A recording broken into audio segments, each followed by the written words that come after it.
Ito ay Roya Fish. Ito yung huli ko ngayon. Ang ganda. Oh my gosh. Ito yung nahuli ko. Roya Fish. Ayan. Ang ganda ng kulay. Ang ganda dito mamingwit.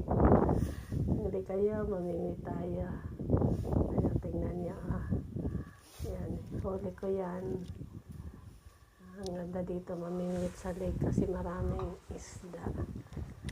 Hindi magugutom dito ang tao pag masipag lang. Ito ay Roya Fish. Ito yung huli ko ngayon. Ang ganda. Oh my gosh.